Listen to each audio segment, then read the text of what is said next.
Let me tell a tale of a world where heroes walk among us, fighting through the darkness left by monsters and by selfish men.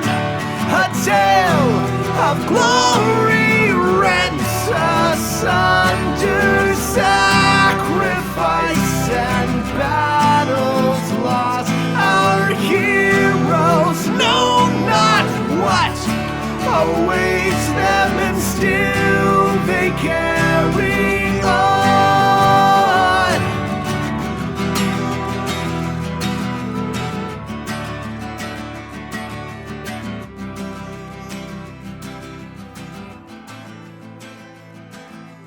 Hello, welcome everybody. It's me, Pixel. You may notice that I'm in a different box today. What's this? What's going on? Our intro screen was different. What's happening? Hey everybody, so what we're doing today is going to be a little bit of a different stream for us. We are going to be showcasing the warfare rules from Kingdoms in Warfare. This is going to be the first one of hopefully a series of stream that we will be doing where we are going to just kind of only do the warfare aspect of Kingdoms in Warfare. One of the reasons that we're doing this is just to give people an opportunity to engage with that system without all the extra clutter of running a full campaign of D&D attached to it. So that it's like, if you just kind of want to know about how does this warfare stuff work, you know, as standalone on its own, you know, because you're interested in running it and you just want to learn how it works, then this is what this is for. We're going to be sort of showcasing those rules and the Beast Wild setting, and GMing for us for the first time on the page will be Beast. Welcome. Anything you want to say up top? Oh, goodness. Yeah, this is my first time sort of leading a stream. I hope to eventually be hosting them myself. I'm technically quite weak at this, so Pixel is graciously bearing that burden for us. Everyone give him claps. He deserves it. Gold star, take inspiration, Pixel. I'm really excited because this is a bit of an experiment for me. This is going to be a bit of a one-shot using a bunch of the warfare rules as the core mechanics of this narrative, this little fun story we're going to tell. And it's the kind of stuff that I'd like to do more of. So if you like what we're going to try to do tonight, come down to the Discord, Bonus Moms Tavern, go to the Beast Wilds channel, and let's chit chat. And we can figure out how to get you involved on the next one. And that's, I guess, what I'll say for now. I believe we should do some introductions. Sorry, I'm not used to leading these things. Sure, yeah. So we'll go ahead. We'll do you last. So I'll just go ahead and jump in. Well, I usually do the GM last that on the other streams. So, hey, everybody, my name is Pixel. Golly gee, it's weird to not be GMing this. And I run a lot of the games here at Ages of Ainor, although, as we are now seeing today, not all of them. Hey! And you can find me in our Discord, which is currently linked in chat, but also can be found, if you're watching this after the fact, in our YouTube Linktree description. You can go check that out. We play lots of games over there, mostly tabletop, lots of D&D 5e.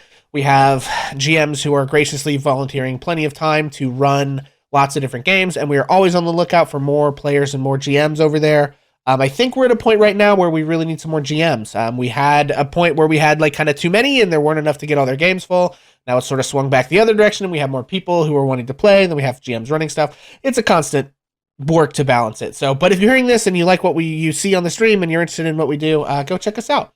Also, you can find me here on Twitch at twitch.tv/hammerandpixel, where I play games. I am in the moment trying to 100% platinum Elden Ring. I have one more ending to get for that. And then, who knows, we'll probably be doing Legend of Dragoon after that. So, when's the no death run? Never. The no death run is never. When's the no damage run? Also never.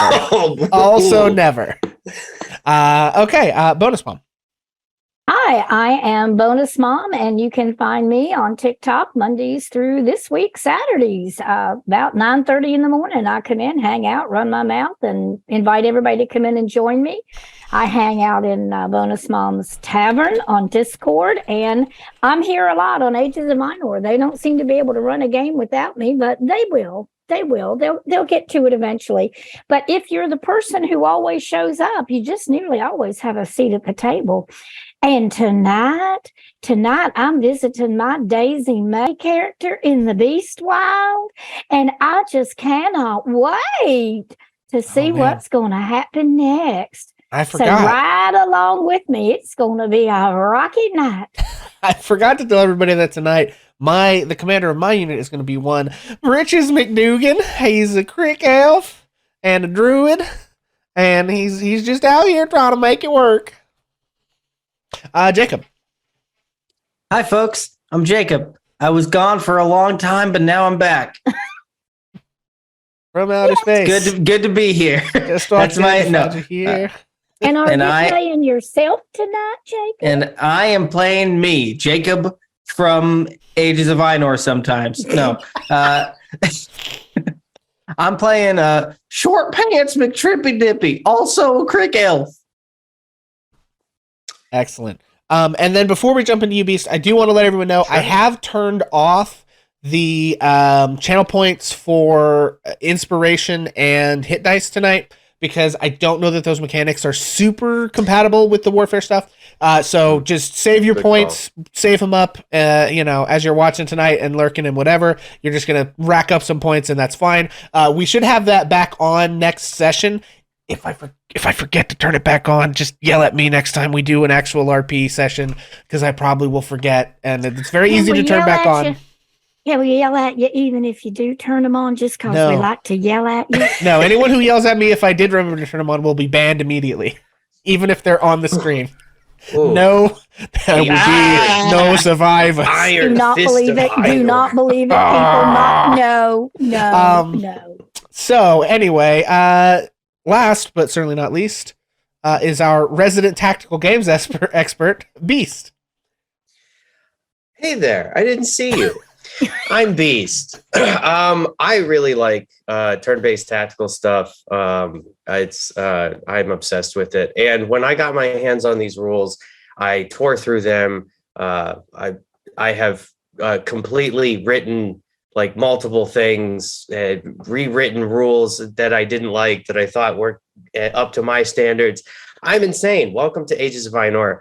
And I am going to be your game master tonight for a little something different. This is going to be a story set in my fantasy campaign world, The Beast Wilds, which some of you may have had the pleasure to play offline on our Discord, where I've hosted many games. This is the first time that I'm bringing it to the stream. So you have no idea what's going on. That's fine. Just sit down, crank the volume, and enjoy. We hopefully should have a fun time. You've been traveling the post roads towards anything that might resemble hope. It's been nearly a week since the skies turned black and hid the wilds from the leering sun and moon. Your last precious torch begins to hiss and smolder. Your light is running out. Panic sets in. You hurry around a bend. Your torch spits and sputters before going out entirely. But a flickering shadow dances across the road, startling you before you remember. A shadow means light. Light, safety. Safety under the sunless skies of the Beast Wilds. As you cautiously approach, you and a stranger sitting at a campfire notice one another simultaneously. He beckons. Come, sit, share my fire. There's safety in numbers in the wilds. You stare into the firelight. You trade news of the road behind and rumors of what lies ahead. And as you begin to tell stories of the past, we begin to hear the story of a tale of the blonde beauty who fled matrimony towards glory. And we are going to introduce our characters. So I would like you each to tell us a description of the character that you're going to be playing. And they are attached to a group of people. They are, in fact, a leader in their own right. So let's talk about your characters. And then tell us a little bit about, or then we're going to talk about the warfare units that will be attached to them. So, Trish, as our blonde beauty, please introduce your character. Tell us a little bit about her. Well, my name is Daisy May, and I came from a different part of the Beast Wilds. I'm not even sure it is the Beast Wilds. It's called Dog Patch. And well, I'm very popular there and almost everybody likes me, but there's just this one feller there that I have been chasing for years, little Abner Yoakum. And I chased him all over the place. I chased him all over the Beast Wilds and ended up at a fabulous spa where they had all kind of volleyball games and things you could drink and nasty fish dishes that you could eat. And I roped him and I tied him and I got him to the altar.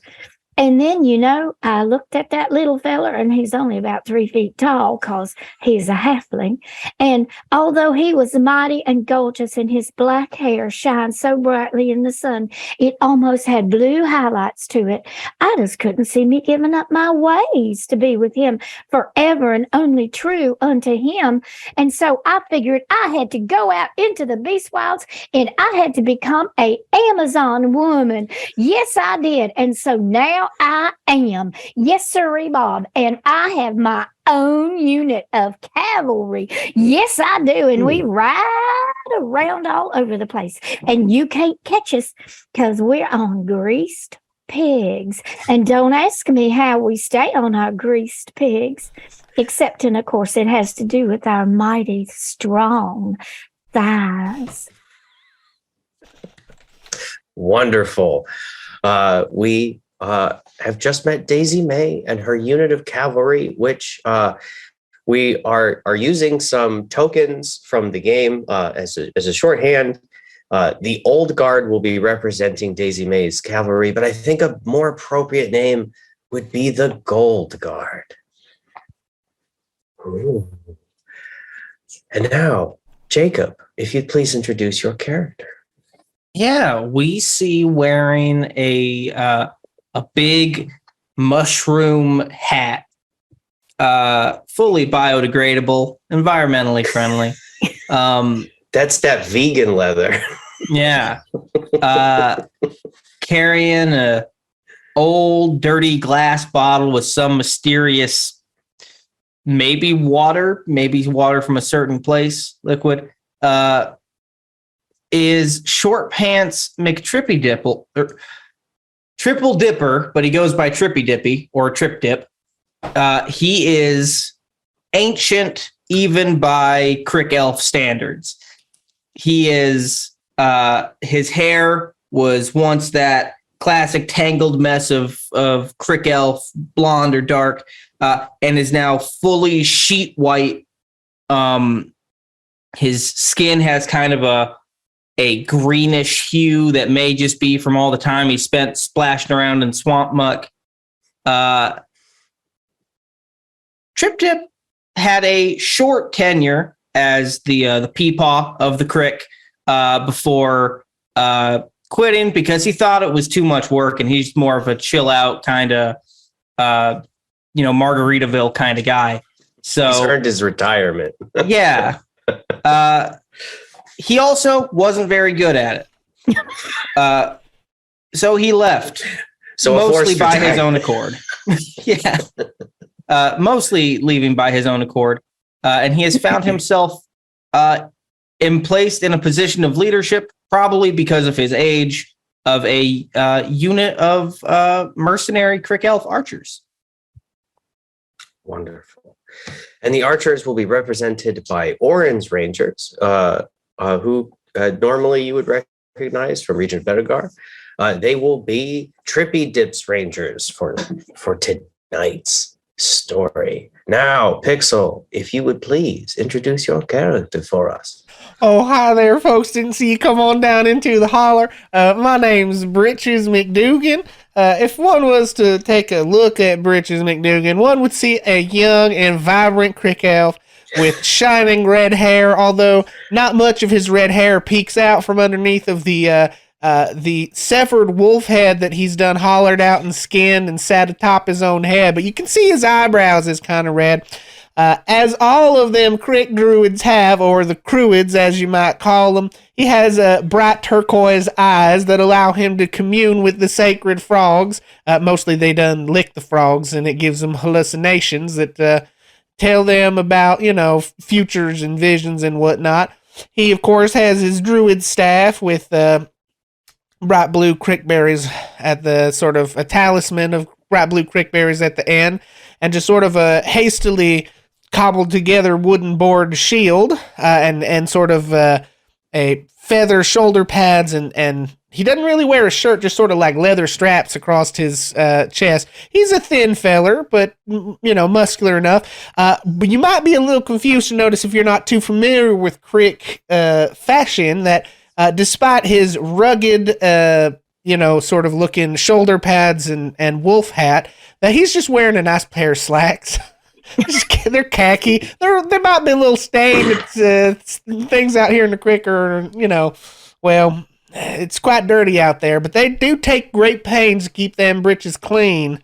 And so that's, yeah, and you can see him just sort of sitting along there with his staff and his shield, his wolf hat.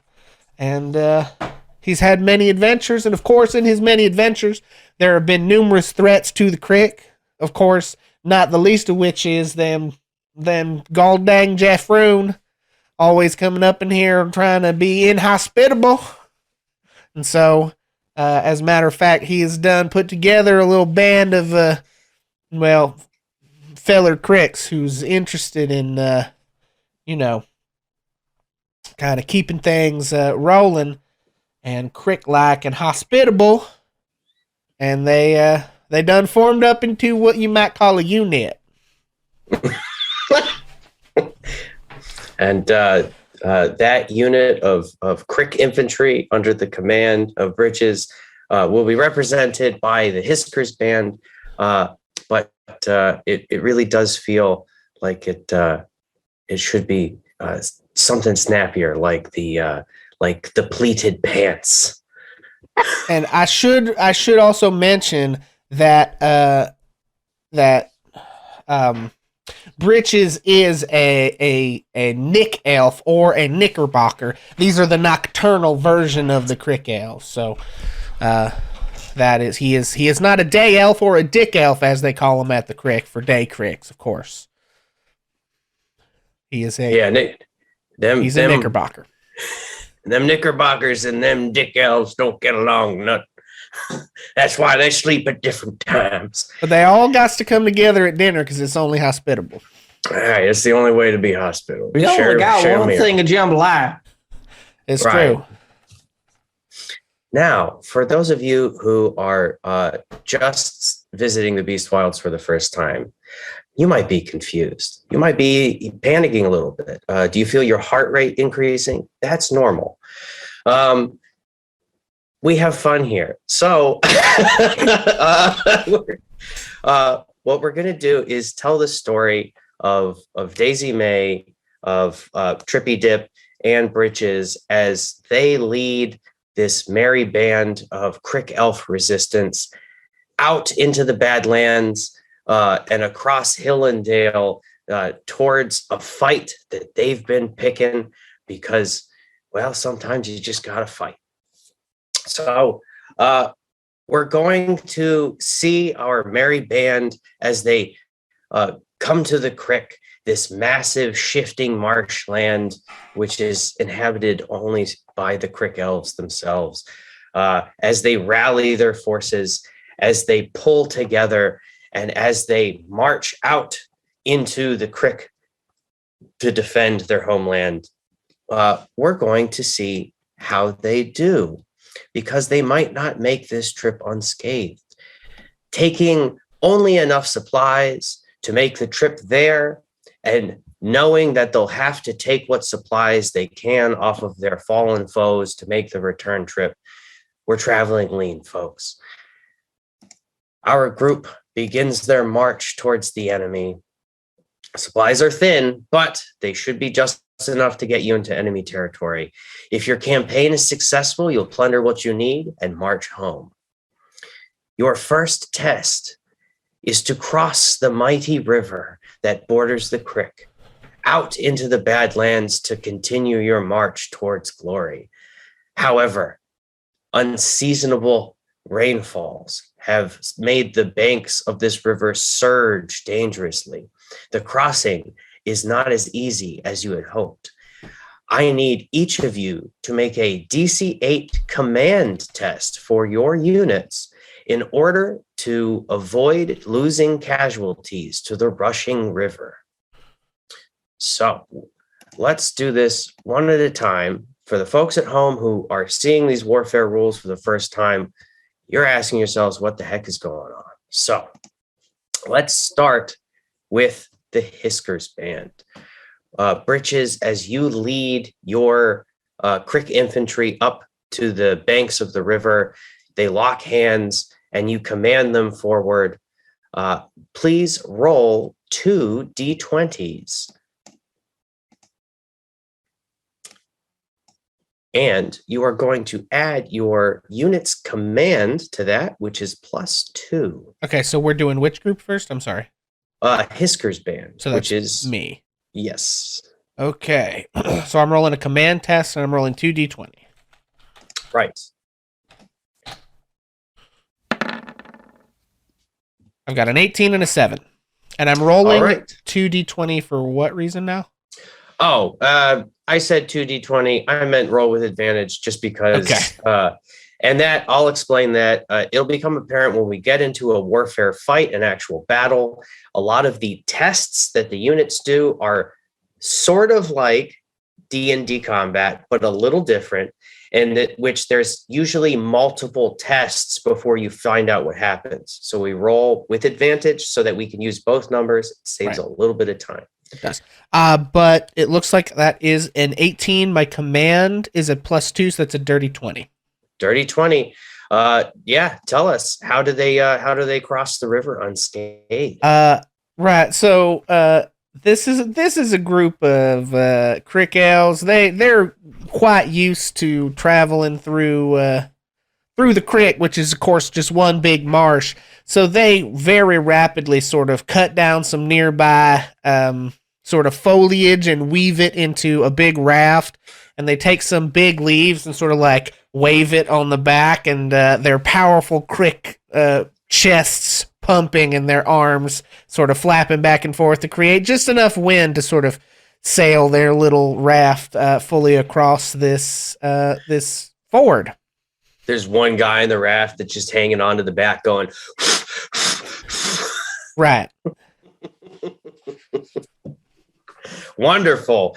The Hiskers Band, or the Britches Band, makes it to the other side of the river, leaving the Gold Guard and Trippy Dip's Rangers behind to do the crossing themselves. Yeah, I think the one on the back just breathing was Capri's McLilybetter.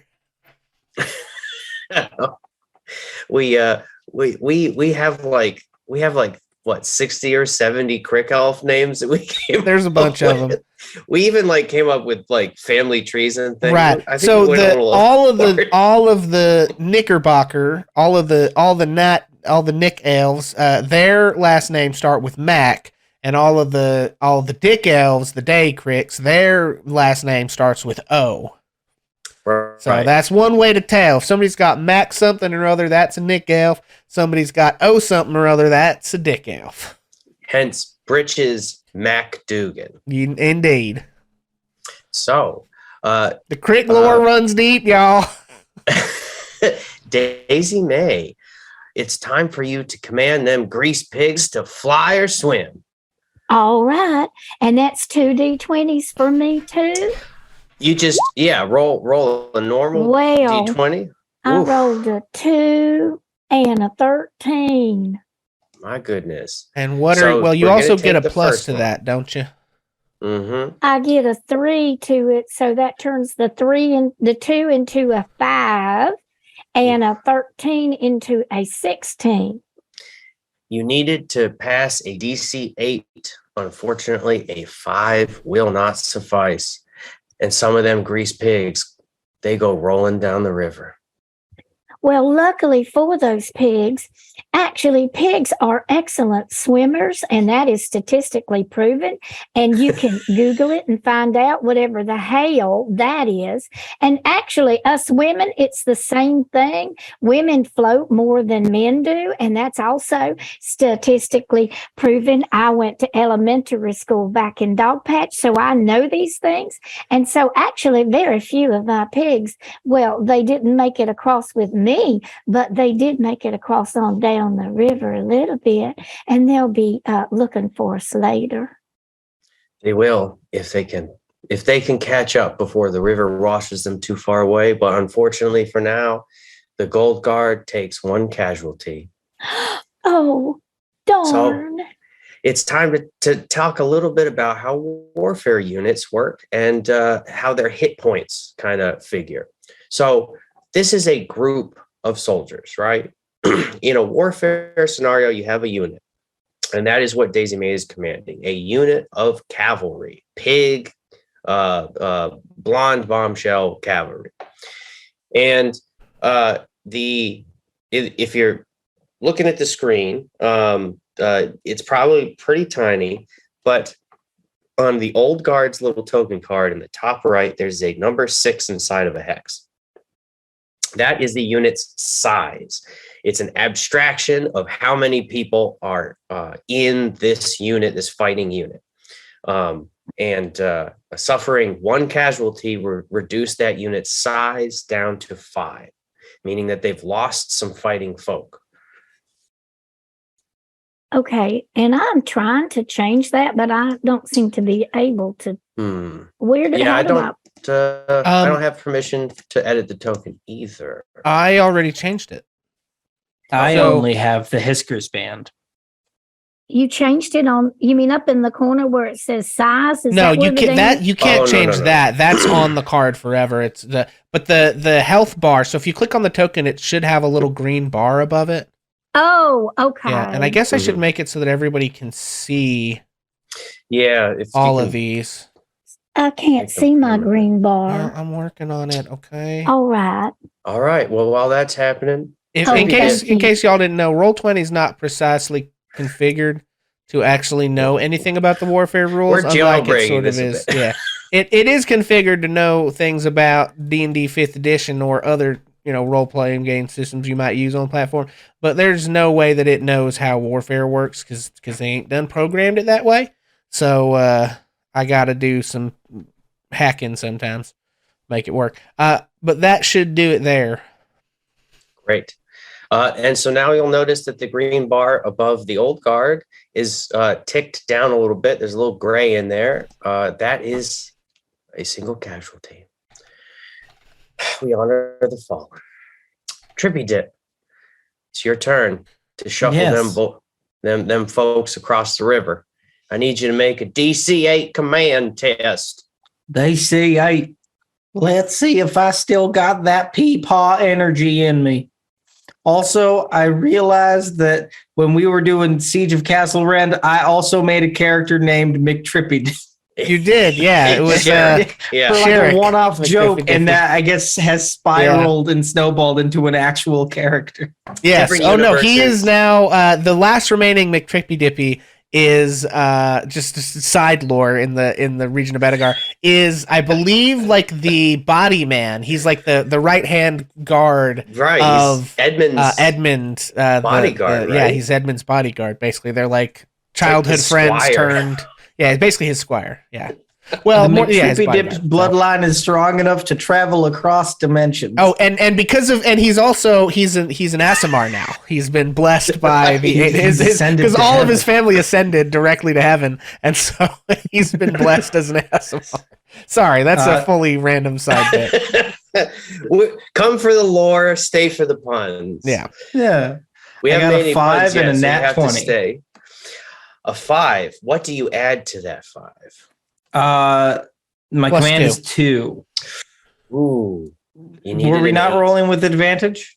Was that not No, these are not warfare rules. These are situations that I have made up to test your unit. A 5 is what we're using. That's your first roll. Plus 2 is 7. Unfortunately, does not pass a DC 8. Trippy Dip's Rangers suffer 1 casualty. Yeah, Trip makes a raft out of his Rangers, and a couple of them unfortunately drown on the way. All right, everybody, now lay down and hold your arms together, and I will paddle us to safety. Just hold your breath, and we'll be all right. What if we're thirsty? And a couple of them drowned on the way. I'm sad to hear, Commander. We must press on. The supplies will not last. It's all right. The crick will take them now. And as a series of pigs and crick elves are swept downriver back into the loving embrace of the land which birthed them, our heroes must push ever further away from their home and out into the Badlands, where the sun scorches the earth and barren wastes border the crick and the enemy's lands which you seek to enter. Some of your soldiers may become exhausted from exposure to the relentless heat and the sun, the freezing cold nights, and the lack of enough firewood to keep them warm. I need each of you to make a DC 10 morale test for your units or suffer 1 casualty from desertion. Oh dear. You rolled a D10 bonus, Mom. Not a Did D20. you say a D10? No, a It's DC 10. Yes, you have to beat a 10, roll a D20. Yeah. Oh, roll And a that is- D20 that is an again. Well, good, 'cause 18 I just from- hated that roll. That is an 18 from the britches. 18 from Britches. The Britches hold firm. They don't lose a man. That's a 4 for Trippy Dip's Rangers. Ooh. And this is another command test. Well, that's This is a morale test. a morale. Okay, that's a dirty 20 Ooh. for Daisy May. Us Amazon women, we are very loyal and we're very good to our pigs. We never, ever, ever eat any bacon. So they love us. Brothers and sisters of the creek, we must hold firm. Now, The sacred some of frogs you- have called upon us. Some of you may have drowned on the way here. Most of you will probably drown on the way back because we do have to go back across the river to get home. And I'm not doing that. That was terrifying. There was a snapping turtle. It bit off a man's nose. Well, thank Now- God it was just his nose, honey. Yeah, he drowned immediately after because he couldn't hold his breath no more. But And y'all are telling me that we have a duty to the crick. you face down crocodigators, buttermoths, cray chicks, strider posses, and the hideous crackle cat of the crick, and you done got turned around, scared shitless by some snapping turtle, so one of these non-crick life forms done. Now, hold on. We faced the enemy bravely on the battlefield of the river. We just did not succeed in our combat encounter with said enemy. Lord, because you It were was a snapping grappling. turtle. may the They were sacred I was frog. paddling. They were keeping their face under the water so that they could hold air in their lungs to keep us buoyant. The sacred frogs, may they record their lamentations on this day on the failing of the courage of the crick. I was Papa once. And over the several days and nights in this harsh environment, Trippy Dip's Rangers lose just a few men here or there as Crick Elves abandon the glorious march in favor of the familiarity of the Crick and the dangers already experienced.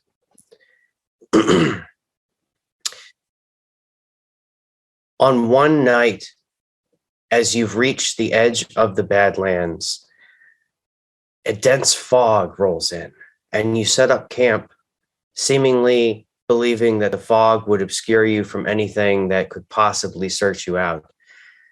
Unfortunately, you were wrong.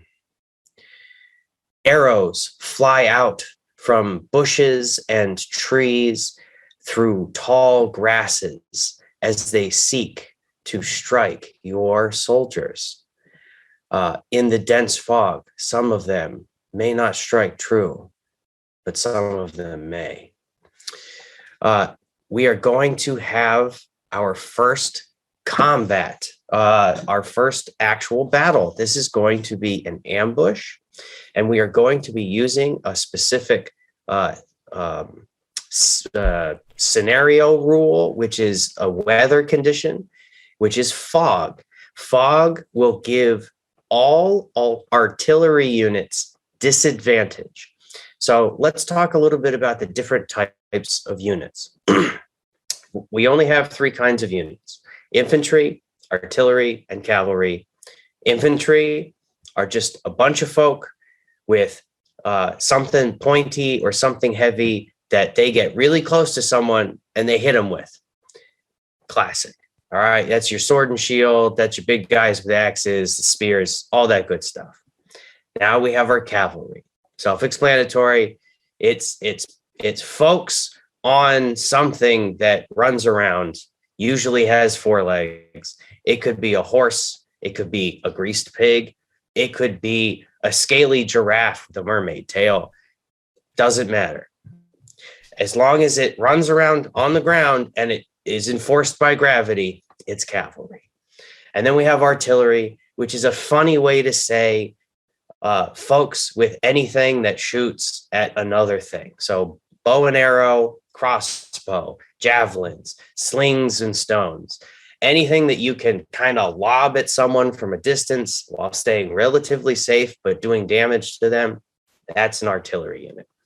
So there will be a surprise round, but I would like each of you to roll initiative to see in what order you can place your units. Cavalry will not need to be placed, so it will only determine when you act. What do we add to initiative here? Nothing. These will be flat D20 rolls. Damn. What? That's 18 from Britches and crew.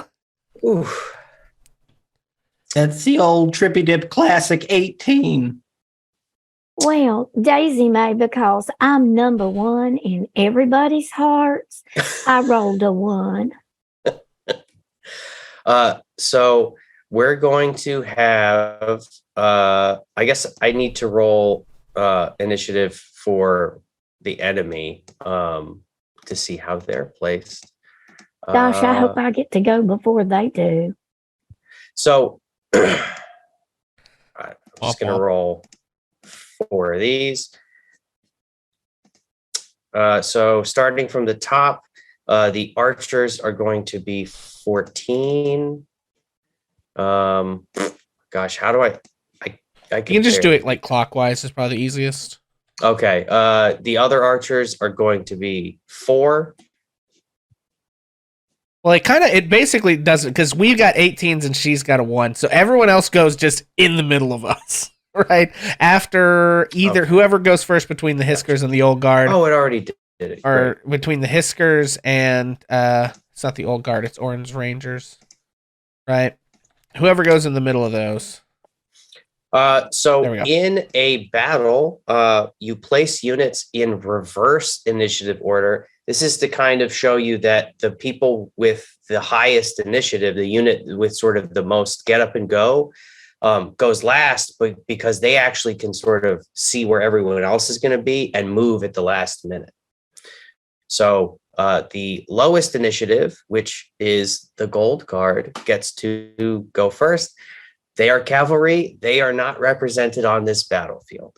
Cavalry are running around constantly, so we don't pin them to a square. The next unit to place will be these human peasants, and they're going to go. I'm going to drag these guys off. Yeah. These human peasants will go right up here front in the vanguard. After that, we have the artillery, who are going to go in the center. Artillery must always be placed in the center, but you can sort of choose where in the row to put them. After that, we have the peasants, who are going to be in the reserves in front of the artillery. And then after that, we have the other archer. Let's put them there. So now, who is 18? We got the Hiskers band and the Pixel, Rangers. would you- So. Yes, please. Place. Well, yeah, you're both rolled the same thing, so you can place at the same time. Let's place the Hiskers band and the Rangers, or Britches band and Trippy Dips Rangers. Trippy Dips Rangers must be placed in the center, but they can be placed in any row or any I don't cell have in control that over row. the Rangers. Oh, come on. I And thought I neither said do this. I. Okay, sorry guys, I'm working on it. There we go. So I have to be placed in the center, but I can attack anywhere on the map, yeah, as artillery. Correct. So each of these types of units attacks a little bit differently, and we're going to talk that through as we see each of their turns in succession. We don't have a center. Because any rank without people in it's going to collapse would collapse. immediately. Well, technically, you just don't have reserves, but we don't have to care about that. This is an ambush. It won't last long. So what's going to happen is I'm going to make 2 attack rolls representing a free active, or excuse me, 2 attack tests. We call them tests, to represent the ambush of these arrows flying out from the fog. And for the first one, we rolled a 3 and a 1, which is going to not beat anyone's armor. And for the purpose of this ambush, these arrows are flying at everyone. So if they beat your unit's defense, they will deal damage to it. The next set of attack rolls is a 15 and an 8. So 15 for the attack test. Wait, I thought you said with the artillery- fog they had disadvantage on all. They do have But I disadvantage. guess we're surprised. I don't know. That's no, we're kind of off book here. As is the dense fog. Thank you for reminding me. All artillery units are attacking with disadvantage. So that would be an 8 plus. Oh gosh, where is the archer's attack stat? Standard human archers plus 3 is an 11, which does not beat the defense of any of our heroes' units. So arrows fly in from all sides, piercing the fog and trailing like skeletal fingers from out of the darkness. Our heroes gather their forces and organize them swiftly, and nobody is harmed. And we begin the battle in earnest as, howling out of the fog, a number of enemy combatants rush towards you and form up, and you can just make out their shadowy forces in the field beyond. And starting off the top is Trippy Dips Rangers. Right. All right. So I will be attacking with disadvantage because That is foggy. correct. The dense fog obscures the looking at ghosts. Right. All right then. So we'll roll me 2 d20s. We'll take the 2. lowest for the attack test. 2d20s. And Here we go. who would you like to attack? That's 11. And I will be attacking the other artillery. 11. So Trippy Dip's Rangers add 5 to their attack. That will be 16, which beats the other artillery's defense, meaning they suffer a single casualty. Because you have succeeded on an attack test and dealt a casualty, you will now roll a d20 for a power test to see if that attack was just devastating enough that it wounds more people. Here we go. It's all about the power. That's a 6.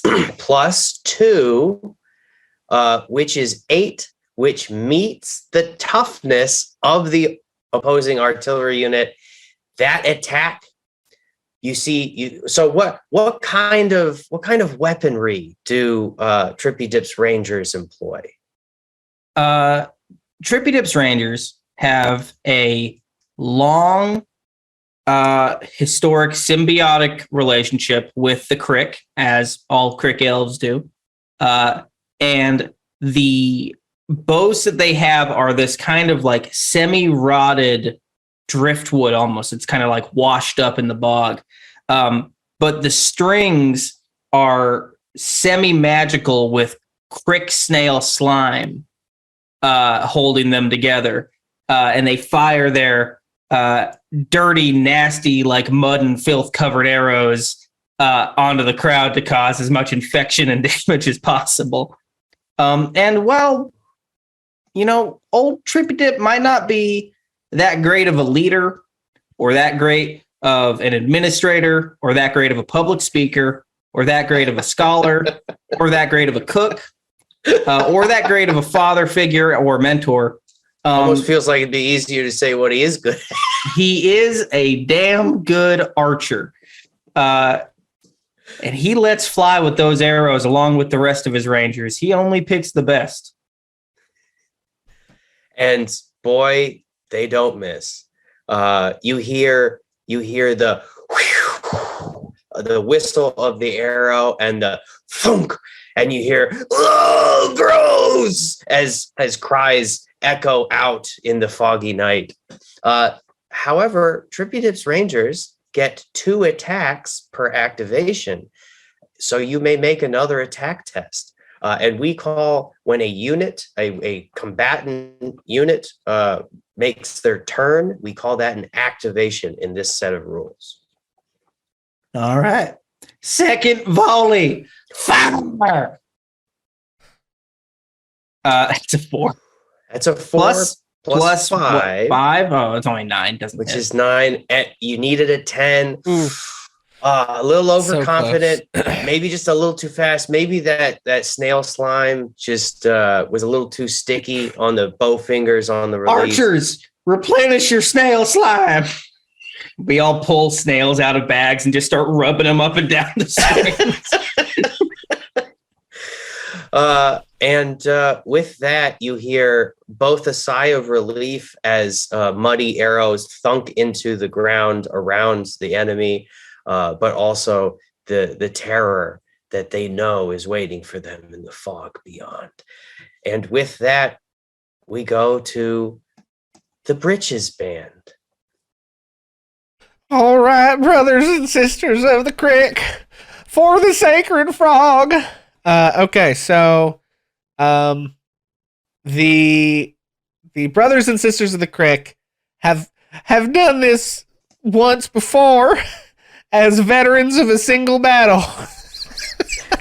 And so their movement speed increases by 1, and when they're attacking units of a lower tier, their damage increases by 1. So they are a tier 2 unit. If we can hit and succeed, we will do a bunch of damage. So unlike in an RPG setting where a character has a level associated or a class level, units have tiers, and tiers are kind of abstract. They go up to 5. They start at 1, and levies, which are just sort of random people who pick up, sticks and rocks and things to fight, who are completely untrained and unequipped. They are sort of like a 0 tier unit, which is the human peasants on the other side that we see. The Hisker's Band happens to be a tier 2 unit, and the tiers are how you assess the strength of an army. You add up all the tiers like numerals. So Hisker's Band, or the Bridges Band, were 2. Trippy Rangers is worth 1. The Gold Guard is worth 1. So our hero's army has 4 points of value. And if those units get knocked out of the battle, that will reduce it. And that is how battles are won. So, Bridges Band. Okay. Tell me what you roll want our to 2d20 attack on the human peasants directly in front of us. give them a good scare. Okay, so okay. to hit with my attack test, I've got a 12 plus 4 is going to be a 16. That is going to beat the 10 defense of those peasants, which will deal a single casualty. Follow it up with a power test. My power test that's is why 13 we always plus roll 4. Yeah, that's why we roll twice at a time. So 13 plus 4 as well is going to make 17 on my power test. And traditionally, you would deal 1 additional casualty on a power test. However, as the veterans of a single battle, the Bridges Band deals an extra point of damage to lower tier units. Yeah. So basically how this works, folks, anytime you make a successful attack test, we've kind of covered this before, but we want to reiterate here. Every time you make a successful attack test against an enemy unit, it takes a single casualty just from that engagement happening. And then you make a power test to see how powerful your attack test is. And you have a chance to usually deal 1 additional damage, but what you're actually dealing is whatever it says on your card's damage there. So the Hisker's Band normally has a 1 for that damage, but they do have this veteran of a single battle that increases it if they're attacking a lower tier unit, which of course everything on the opposing side is lower tier than they are. So they will deal a total of 3 casualties. You will see some higher tier units, and especially cavalry often will have a higher damage than 1. Most units will do 1 damage on the attack test and 1 damage on the power test. And upgrading a unit's equipment will also eventually lead to them being able to do more damage, being better equipped. But they have to get up to heavy for that, right? There are tiers. There's experience and there's equipment. Those are the 3 ways that we gauge the strength of a unit. And the tier is somewhat dependent on the other 2. The more a unit fights, the more veterancy it gets, which means it's generally better at surviving.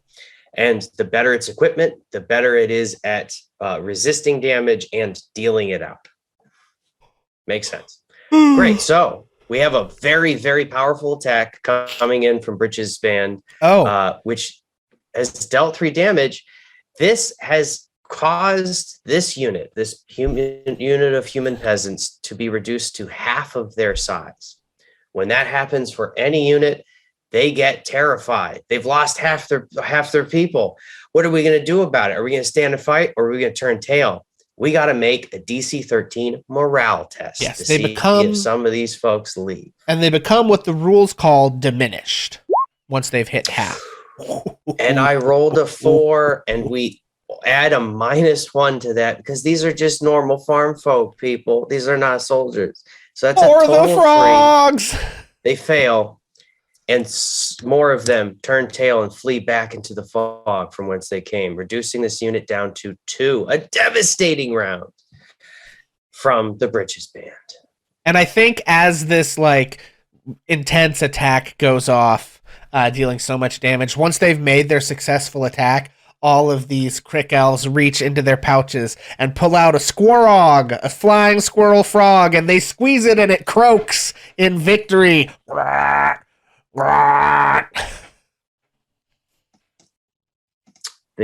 battle cry of the crick people. Many of the nightmares of a Jafroon have been laced with the with the cries of the squirrogs. And also, I have a question. Now that we are in this battle, what are we up against? Who are these people? So in the fog, we couldn't really tell, but who are our opponents right now? So as the Bridges Band charges forward to batter the enemy and so effectively, you realize that you're not fighting other soldiers. these are just people. Some of them have sticks, clubs. Some of them have little dilapidated wooden boards that are being lashed together with cord, used as shields or barricades. Others don't have anything at all, and they're literally just jumping in and pounding at you with their fists. They're just normal people, folk from you're not sure where. And you're not sure why they've decided on this foggy night to make an attempt on your lives. But clearly they weren't up for the task, and as some of them turned tail to leave, the battered human artillery, stuck full of muddy arrows, takes their revenge, or an attempt. They rolled a 4, plus a 3 is a 7. That will not beat Trippy Dip's Rangers' 12 defense. The arrows whiz harmlessly by through the fog, landing in the grassy ground around you, completely harmless. As up next, these human peasants begin to advance. They are going to activate and they're going to move. So every single unit can move. The cavalry are constantly moving, but every single unit can move 2 squares. You can move 1 square in a cardinal direction and make an attack, or you can move 2 squares, which we call a march, and that takes up your whole turn. Pretty simple. What they're going to do is a full march. They're going to move up 1, 2 to get on the other side of the breeches band to give their beleaguered comrades a little relief. That will end their turn. Up next, we have the other human artillery who, seeing the devastation of their comrades, are going to attempt to shoot the breeches band. They have to be a 14. Can they do it? Oh, and that's a 15 plus 3. 18 does it. Hisker's band. Arrows fly through the fog. And these arrows are being shot by people who know what they're doing. They might be hunters. They might be common folk, but they know how to use a bow and arrow. And they deal some damage in retaliation. Frogs, damn it. This is the most inhospitable shit I've ever seen. They're going to make a power test which is, they rolled a 13.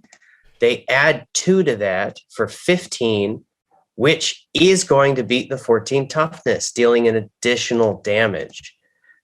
They are real mad, and they're going to let you know it. After that, we have up next, the human peasants who have been so viciously beaten are going to attempt to stand their ground and make an attack on the breeches band. Can they do it?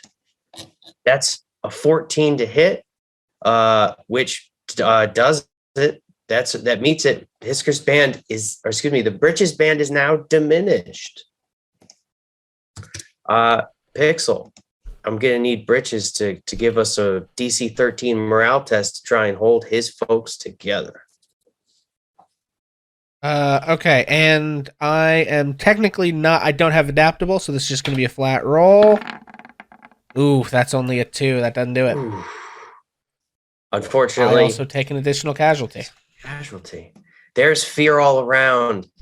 The dense fog makes everything seem like a demon, a shadow, a specter lurking in the night. Everyone is terrified, and the blood-curdling screams from both sides rise up in a chorus of devastation. As next, we move to the Gold Guard. Well, Giddy up, little piggy. We're on our greased pigs, and we're mad, and we're seeing what's happening to the breeches band. And so we're going to haul off and whip out of our tight blue jeans pockets, and we're going to come up with garters. And these garters are the ones like women would wear on their thighs, their heavy thighs at weddings. And you'll have to know that these garters are rather shabby because we have carried them for years, and we have not been able to get them on anybody, to get them to the altar yet. But we haul off and we put our special rocks in those things, and they are exploding rocks. And we were twirl them as we fly, and we are hurling them at that diminished group of human peasants on the front line. We have a piggyback drive-by. Give me roll 2d20s and give me an attack test. All right. Well, that's 5 plus 4 makes 9. Ooh, you need it to beat a 10 or meet it, and a 9 just won't cut it. Those exploding rocks go pop, fizzle, and bright lights and crazy colors, loud noises, but no damage is done. Oh, we're really mad now. And we're loaded for bear. And that might be a real bear. We'll just have to wait and see. And as we begin the top of the next round, we have to count up the number of points of each army because it will determine if a side will win on a technicality. When one side has twice as many points as the other side, which is the number of tiers of the units combined, that side wins by overwhelming majority. So we have on our hero side, the Breeches Band worth 2 points, the Gold Guard worth another point, and Trippy Dips Rangers that bring us to 4 points for our heroes. No one has completely fled. On the other side, we have 4 units, each worth a single tier point. We have an equal fight still. This ambush is not over. Now, at the top of the order, we have Trippy Dips Rangers. Give them a lick. Trip looks forward to the devastation slighting Britches and their band, and looks to his fellow archers. Says, "We are the Crick Elves, the children of the sacred frog. While we draw breath, we stand. While we stand, we fight. And while we fight, we prevail for the Crick." And takes their shots at these peasants that are attacking Britches because they seem like they're down to 2 points. So we might be able to. I do want to ask, Pixel, does the Britches Band have the Barb's ability, if I'm remembering? Yes. Yeah, you're right. Sorry. Can you read that out? Totally forgot about that. Yes, Barbs. And whenever an opposed infantry unit makes a successful power test as part of an attack against this unit, that unit suffers 1 casualty. So that human peasant that Trippy Dips Rangers is targeting is actually down to their last casualty. Yeah, and so and I guess to just back up, when they take that successful power test, as we're being, hammered on, Britches says, "Release the Scrats!" And they reach into their bag and pull out scorpion cats and hurl them into the face of their opponents. And the Scrats yowl. The Crick is terrifying. Yeah, the Scrats yowl and sting and bite and claw and scratch, and the human peasants are taken by surprise. If you want to be a nightmare druid in the Beast Wilds, you should also come from the Crick. All right. Time for that first shot on these human peasants. Still with disadvantage because it's foggy. That is a 5. Oh, no, it's a 3 plus 5. Shit. Brutal. A 3 plus 5 is 8, which does not meet or beat the 10. However, Trippy Dips Rangers get 2 attacks per activation. You have 1 more chance. Trippy looks is like, I just gave the most inspiring fucking speech ever. And y'all did this. What did he say? I couldn't hear. Now listen, I may have been ousted from Papawship in a reciprocal coup that we both agreed to. Both parties agreed to the coup d'etat. But it was a mutual coup. It was a mutual coup. A moo, if you will. It's the Crackle Cat. Fine. Take another shot.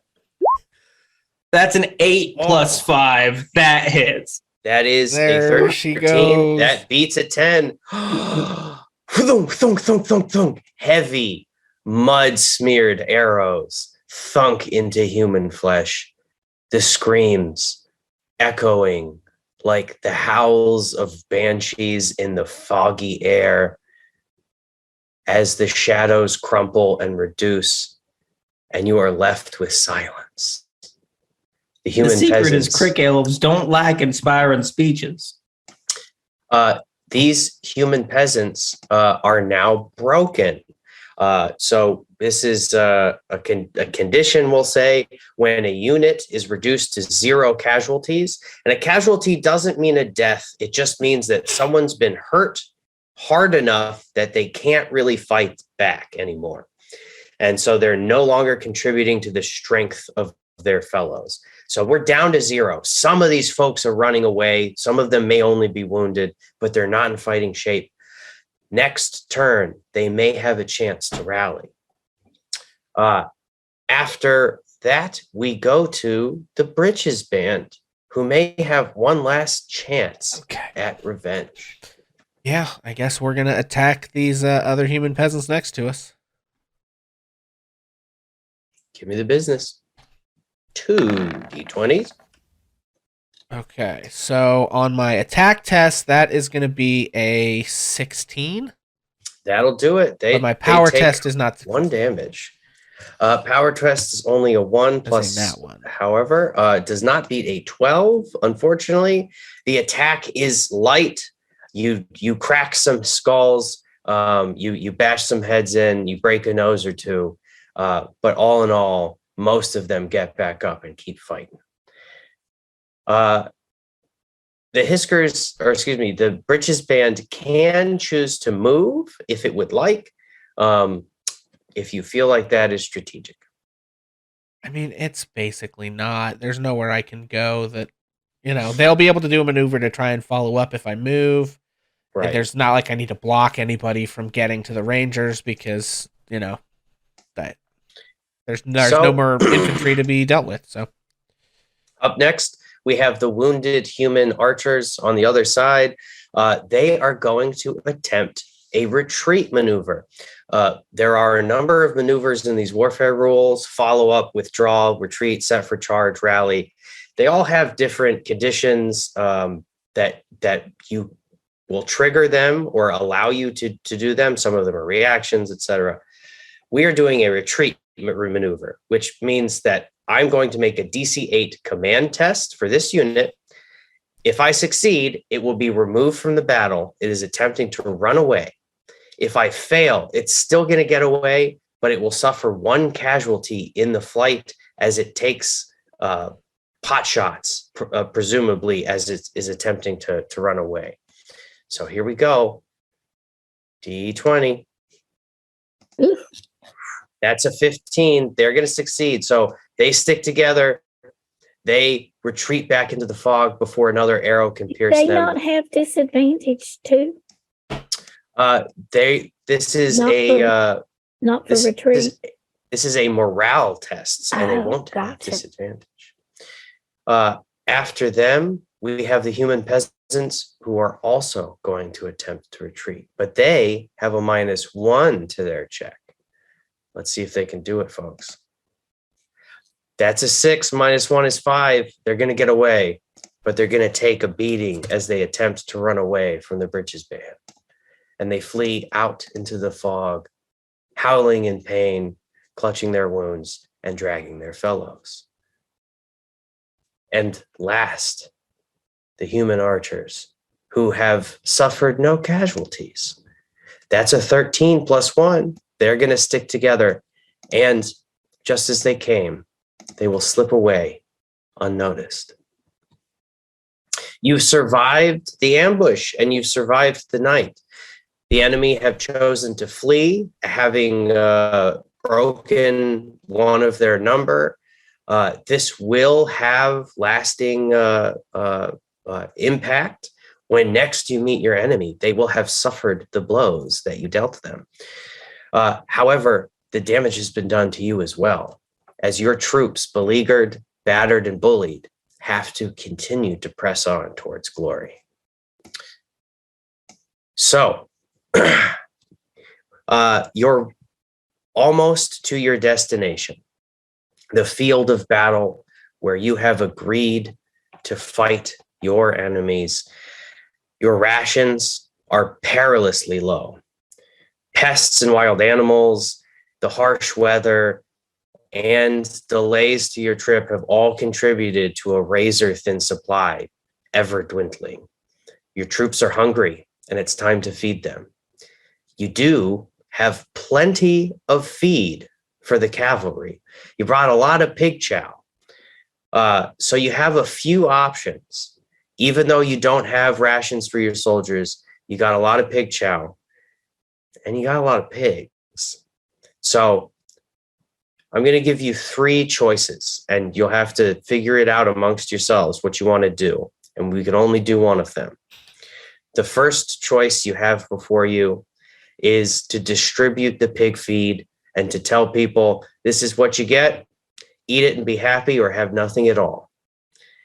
If that's what you'd like to do, you're going to make a DC-8 morale test, and if your unit fails, you will suffer 1 casualty from desertion. Your second option, you could kill some of the pigs and feed them to your soldiers. Your soldiers need meat to stay strong, and there's a fight coming on. If you agree to take 1 casualty for the cavalry, the cavalry unit can make a DC 12 morale test, and you can add 1 casualty to the infantry unit from the cavalry who now are mountless. So you can trade your casualties a little bit. That's a little bit harder of a check, but you're only risking 1 casualty on 1 unit. And if you succeed, you get a little bonus. Your third choice, you could tell everyone to scatter and hunt for food. This will be a check for the artillery specifically. It's DC 11 minus your size, which is 4. So that will be a DC 7 check. So kind of middle of the road. It's a low risk. But if you fail, all of your units will suffer 1 casualty from hunger. So your 3 choices from the top. Distribute the pig chow. Everybody makes a DC 8 morale test. If they succeed, they're fine. If they fail, they lose 1 casualty.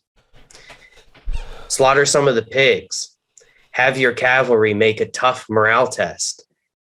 But if you succeed, you get +1 casualties to your infantry, as some of the now riderless cavalry will fight with them. Or you could have the artillery attempt to hunt for food. It's a DC 7 check. If they don't come up with enough food, everybody suffers a casualty. And I'll go ahead and post these in the chat so you can argue about it.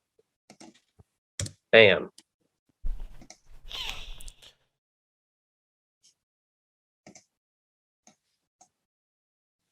Okay.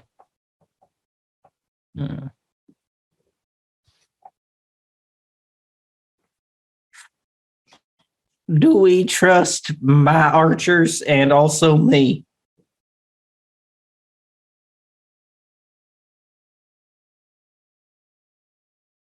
Because 11. That's I mostly eat you get like pawn a plus scum. 5 to that, right? So all you've got to do is beat a 6. Or get a 6 or higher, right? I gotta get a 6 or higher. Yeah. So it's like a 25% chance of failure, but like the -1 casualty to all of us is brutal, but it is the easiest check that you do have to make. It's the lowest risk, but the highest penalty. Punishment, consequence. Well, me and the girls knew this day might come. We thought about riding on skunks because we thought that might make it kind of odorific against our enemy. But then we knew in a similar situation like this, it just wouldn't be too jolly. I sure do hate to see the Hiskers band go into this thing with only 2. Of course, if I lose another, and that takes me down to 4. You could ride some of my archers. Ride them in the battle. As tempting as that sounds, I guess I kind of feel like the hardest one is to make everybody eat the pig food because some of it has already been eaten by something else first, if you know what I mean. So I guess I say it's either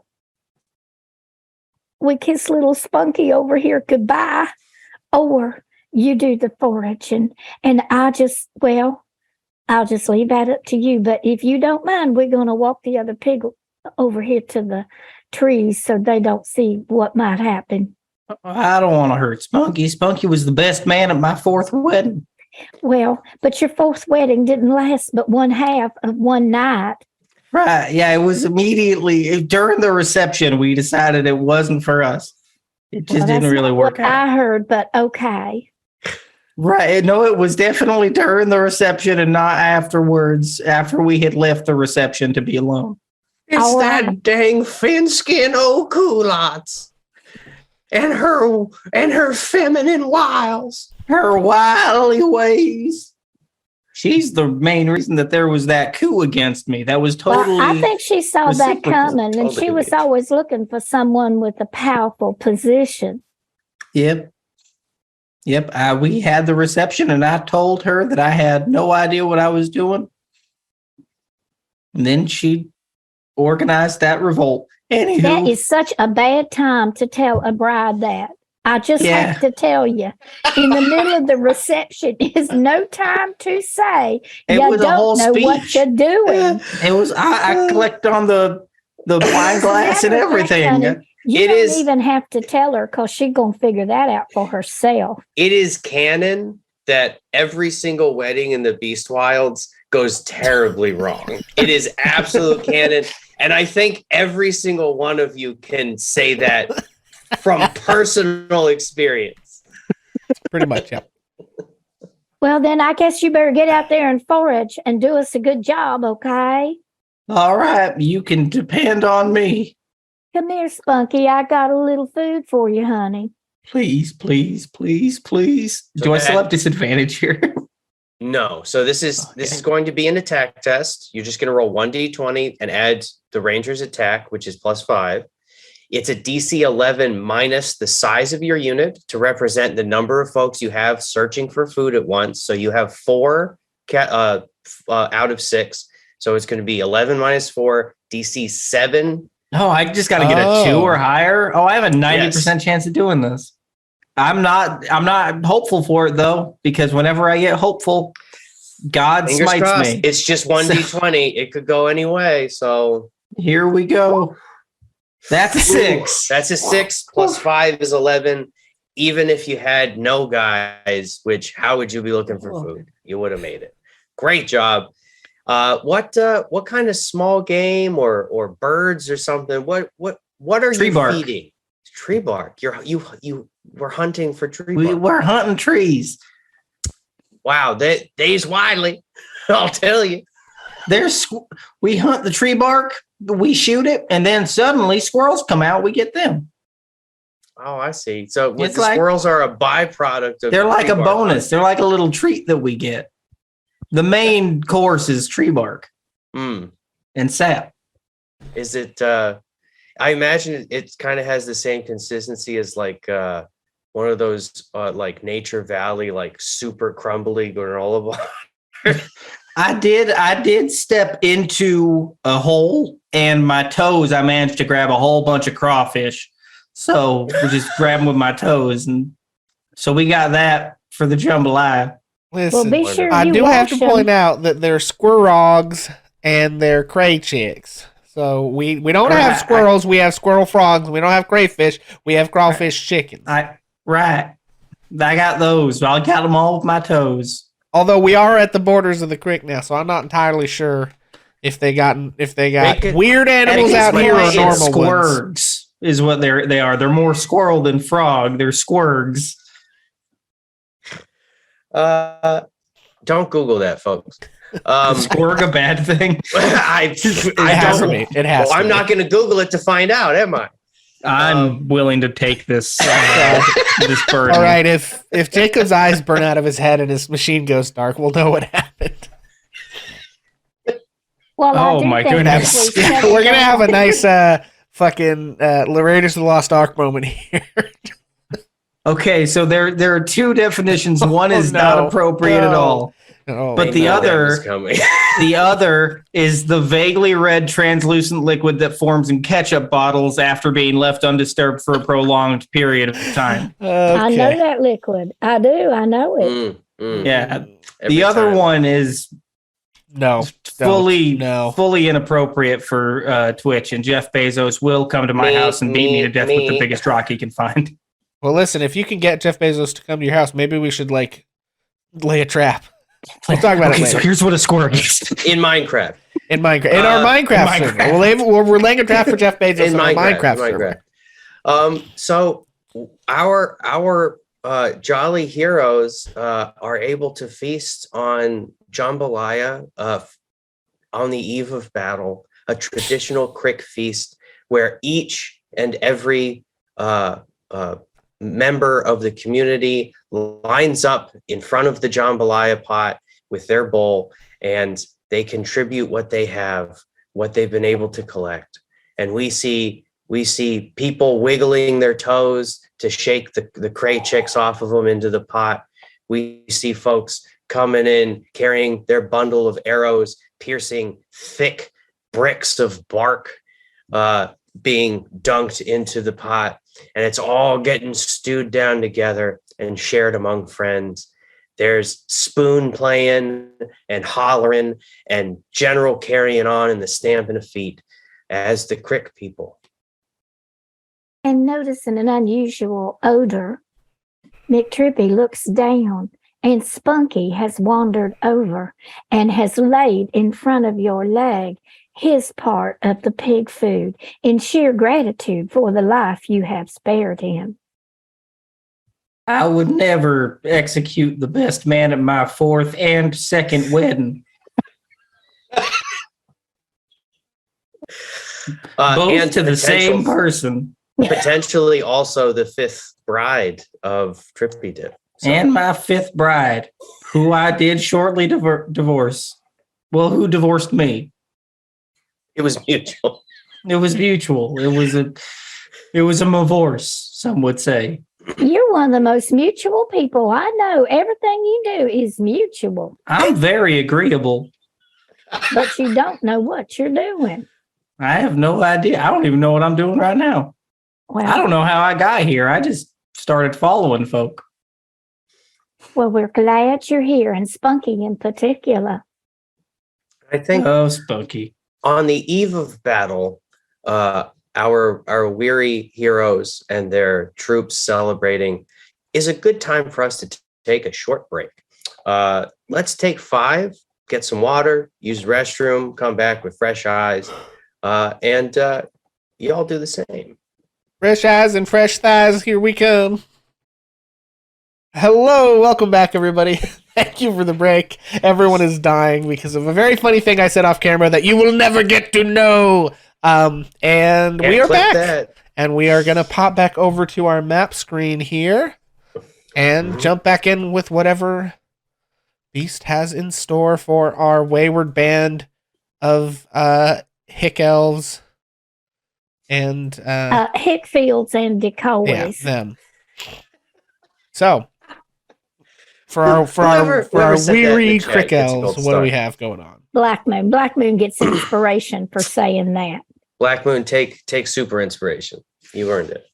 So our beleaguered heroes and their loyal companions have supped, and they have prepared what kinds of pump up speeches or encouragement do each of your characters give to their followers before the eve of battle? Let's hear some rousing speeches, guys.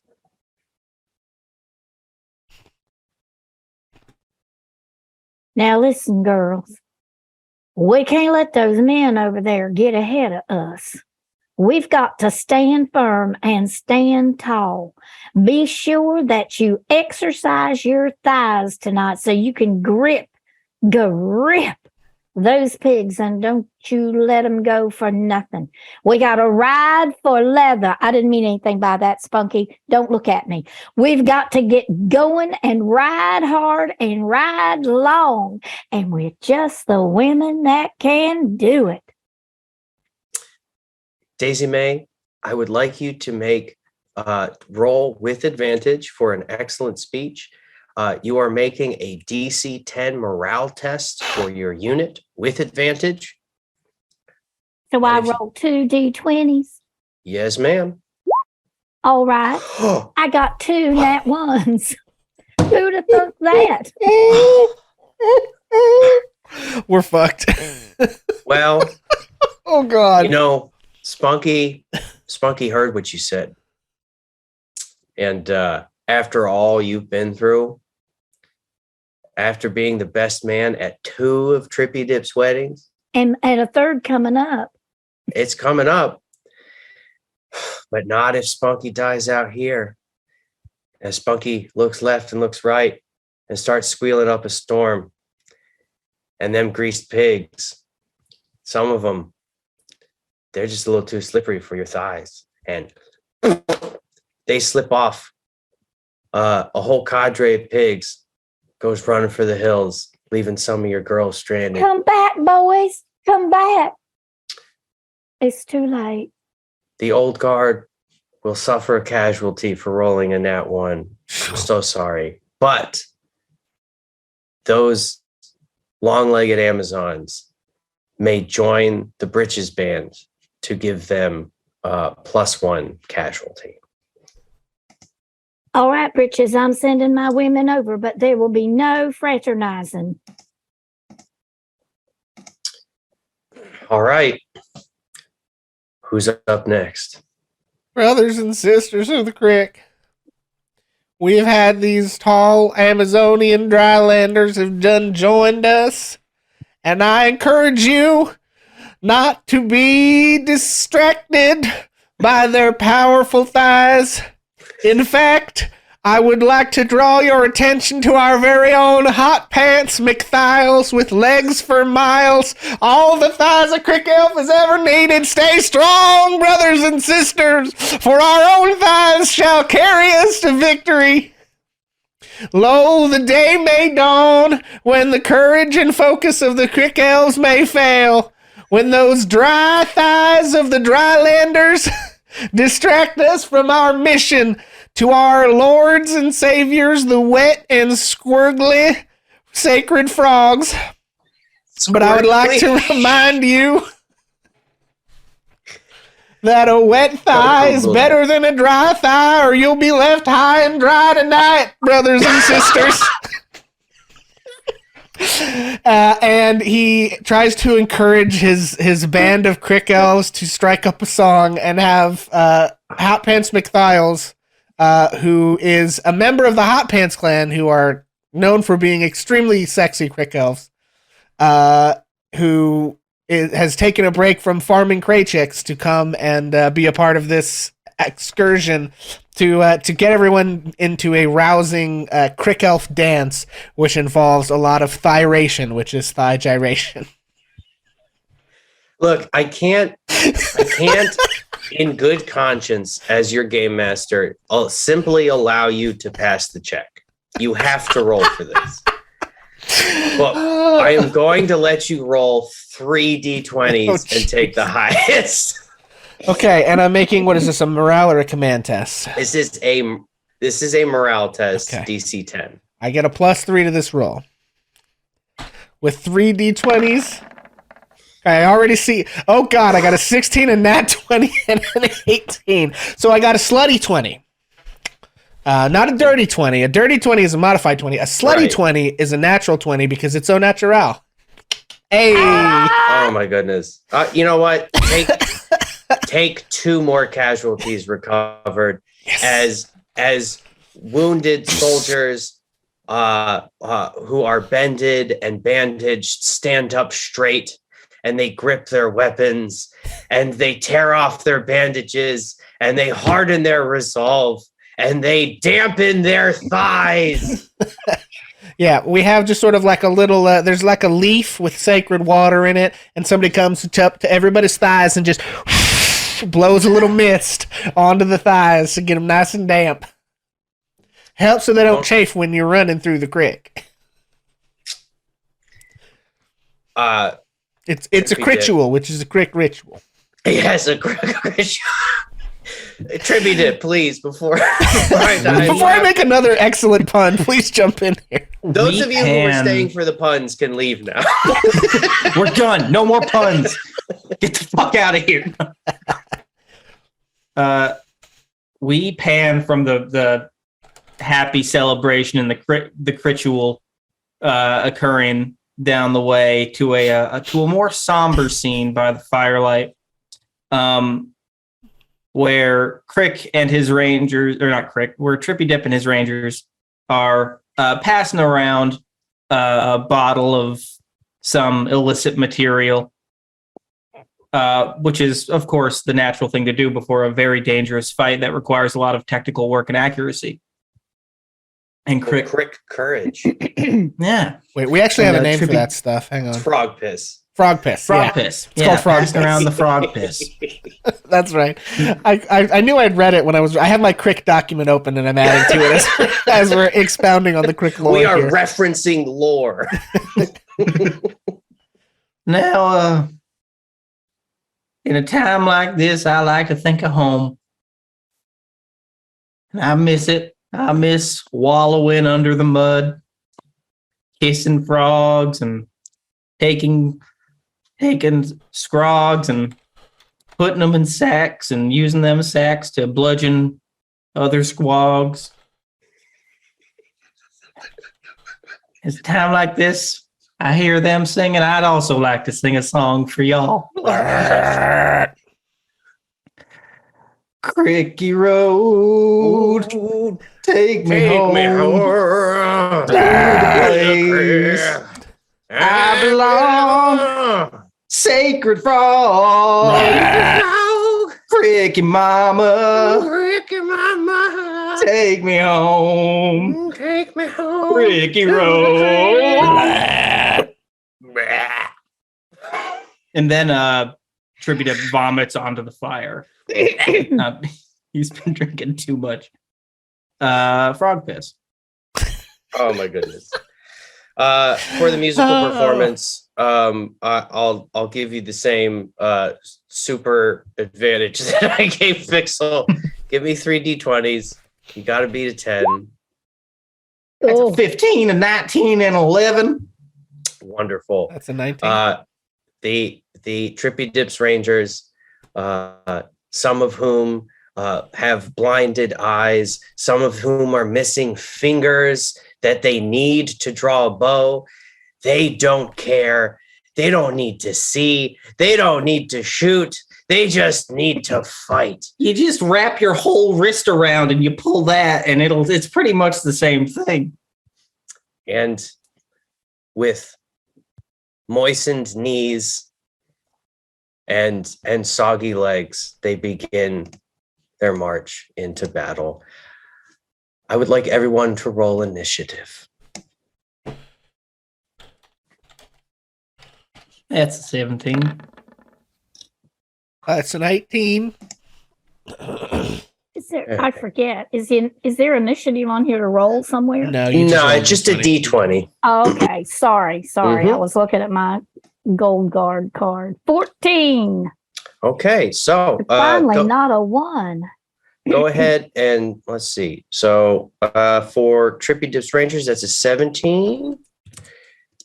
For the gold guard, we got a 14. Where are you? There you are. 14.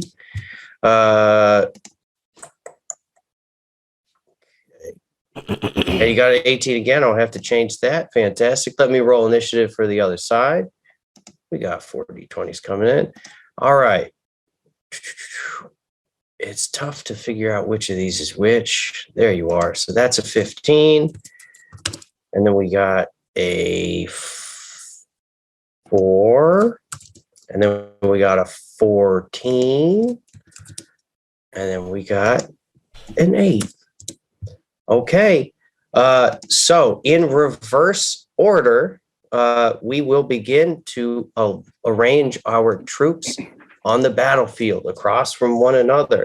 And with the lowest initiative at 4, the wounded human artillery, nursing festering wounds, is seen cresting the hill just beyond where you've made camp. Now, they are going to line up, and up next will be the other human artillery, your enemies who are unscathed, the old guard, which are charging around on their pigs, human peasants taking a licking, but they are going to get up front and dirty with it. And then their companions, heavily wounded, just one of them left.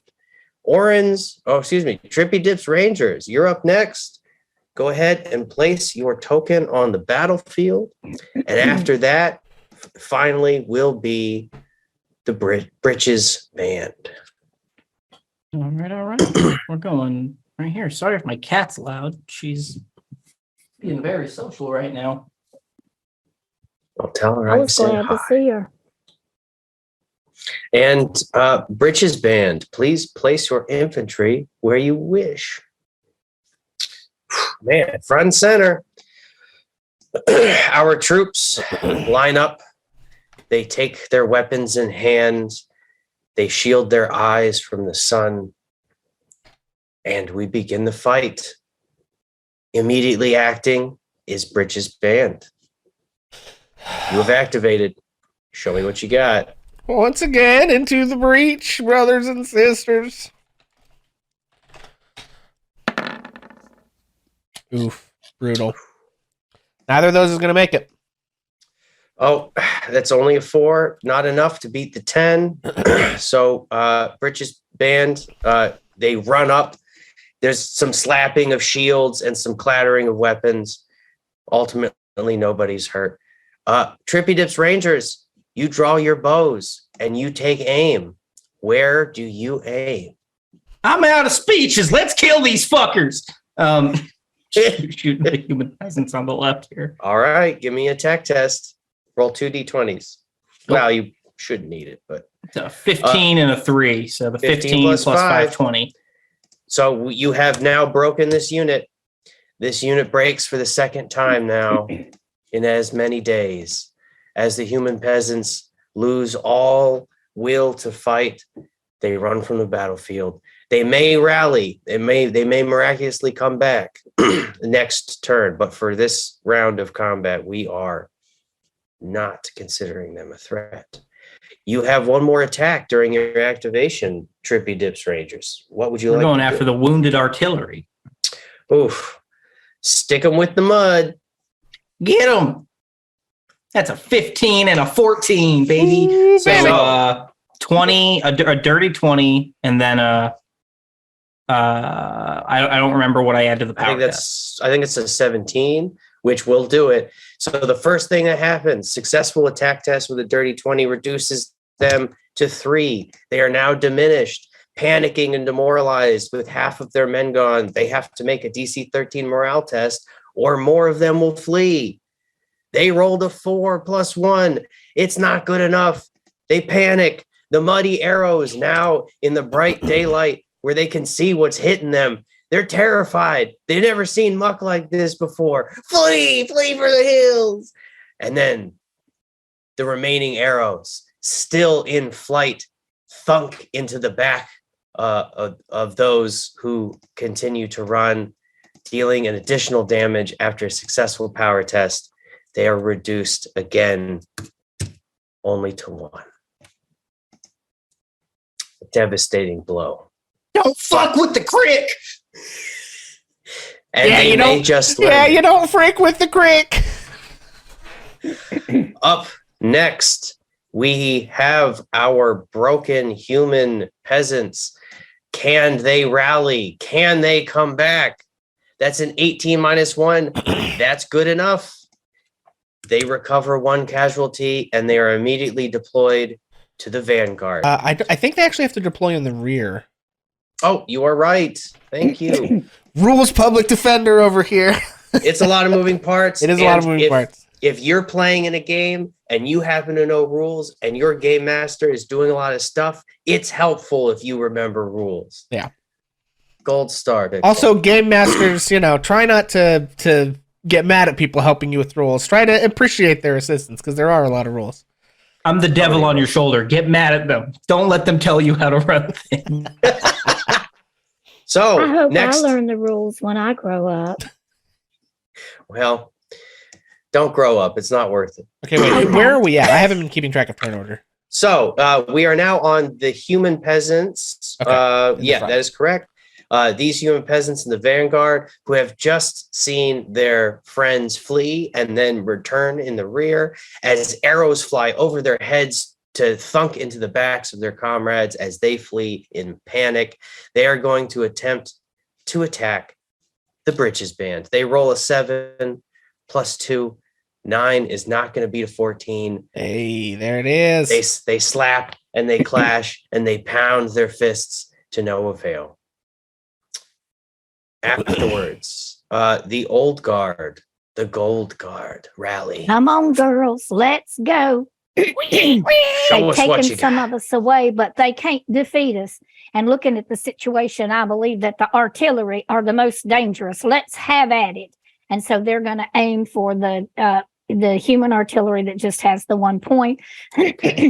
Come on, girls. You know what you have to do. And all the girls immediately unloose their purses, which are filled with makeup and combs and nail files. And they swing them around their heads. And as they do, those nail files are kind of poking out. And they throw them at the artillery, the human artillery that only has a point. You want to do D20s on that? Yes, please. Oh, wait a minute. Oh, that's that's going one. to do it. I don't need to roll the other one, right? Because I don't have advantage. Well, now So, wait a minute. if- Okay, there's the other one. It was my God, people, how many nat ones can I roll in one night? This It's is been like brutal. the fourth one. Oh my God. Okay, I get a plus Oh. 4 on attack, so that's a 9. A 9 is not going to beat a 10 is Yeah. what you needed. That's what happened last time too. Jeez. Yeah, man, guys, I'm sorry. Oh, 4 nat ones. Those purses go flying around, but unfortunately, some of them are the nice quilted padded kind, and it's more like a pillow fight than a real battle. Them Shame. pig riders sure are pretty, but they aren't that great at killing folk. Well, we ain't done yet. Up next will be the unwounded human artillery. Seeing these pigs ride by, they're going to take a pot shot at them.